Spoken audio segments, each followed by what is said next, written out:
की आता एखाद्या ठिकाणी तुम्हाला एक क्लार्क पाहिजे तर बाबा 100 क्लार्कने अर्ज केला, 10 पदं होती, 10 क्लार्क भरले गेले.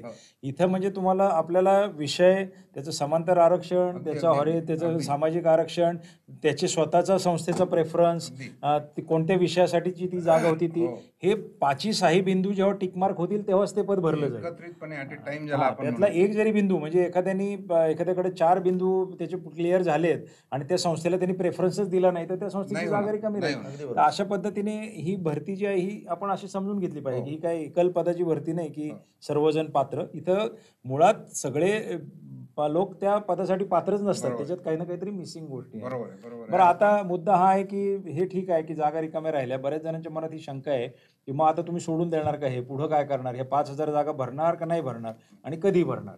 बरोबर आहे. आपण या जागा ज्या आहे, रिक्त जागा ज्या आहे या सोडून देणार नाही आहे. एक साधारण आपण जागा रिक्त ज्या आहे याचा 2 अँगलनं किंवा 2 पद्धतीनं विचार करणार आहे. एक, ज्या जागा रिक्त आहे त्याचं रोस्टर काय आहे शिल्लक असलेलं त्या व्यवस्थापनाचं, आणि दुसरं म्हणजे त्या व्यवस्थापनाचा अध्यापनाचा विषय, ज्याला आपण 1 ते 5चे आहे काय, 6 ते 8चे आहे काय, 6 ते 8 असेल तर भाषेचे आहे काय, भाषा असेल तर मग इंग्रजी, मराठी, हिंदी, किंवा तिकडे विज्ञान असेल तर मग विज्ञानाचे आहे काय, गणित विज्ञानाचे आहे काय, गणिताचे आहे काय, वगैरे वगैरे. प्रत्येक इयत्तेचा भाषा आणि इकडे रोस्टर याचा आपण साकल्यानं अभ्यास करू, आणि अभ्यास सुरू आहे तो अर्थात.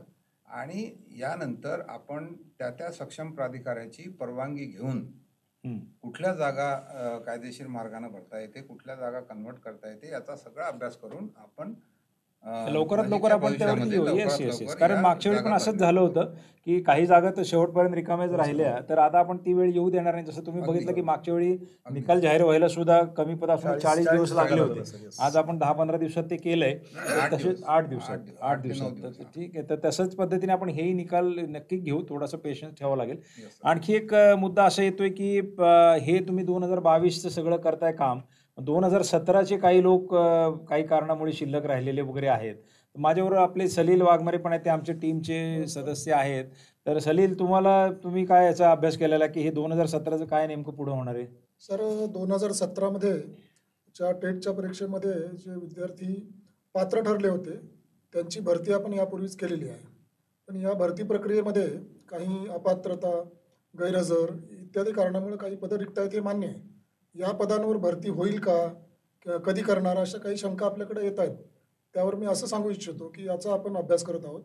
किती जागा आहेत, साहेब जसं म्हटले त्याप्रमाणे रोस्टर कसं आहे, आणि शासन निर्णय, न्यायालयीन निर्णय यांचा साकल्याने अभ्यास करून या पदावर भरती करण्याचा प्रयत्न आपण डेफिनेटली करू. कारण 17मध्ये जे अभियोग्यता धारक होते त्यांच्याबद्दल आपली पूर्ण सहानुभूती आहे की आपण त्यांच्यावर कोणता अन्याय होऊ देणार नाही. फक्त अडचणी आहेत की त्याच्यात काही कोर्ट केसेस पण आहेत. शासनाकडे आपण सर कळवलेलं आहे, कोर्ट केसेस पण आहे. त्या दोन्ही सगळ्या बाबीचा हे सगळे एकत्र करावं लागतं. म्हणून माझी विनंती हीच राहील की आपण निष्कर्षावरती लगेच येऊ नये. म्हणजे काही कुणाचं एकदम आता झालं बाबा एंड झाला या विषयाचा, असं काही होत नसतं. निरंतर विषय आपल्याला माहिती आहे की शासनामध्ये निर्णय प्रक्रिया ही निरंतर चालू असते आणि तिला कधीतरी योग्य ते फळ येतं. आणि सर्वात महत्त्वाचं म्हणजे याच्यामध्ये गुणवत्ता कधीही डावलल्या जात नाही, कधीच डावली जात नाही. That is absolutely true. आता शेवटी अपेक्षेची पूर्ती होणे आणि अन्याय होणे ह्या 2 गोष्टींमध्ये फरक आहे. आपल्याला जोपर्यंत आपलं काम होत नाही तोपर्यंत वाटतं की अन्याय झाला, पण तसं नसतं. शेवटी आपल्याला नियम वगैरे पाळूनच सगळं करावं लागतं.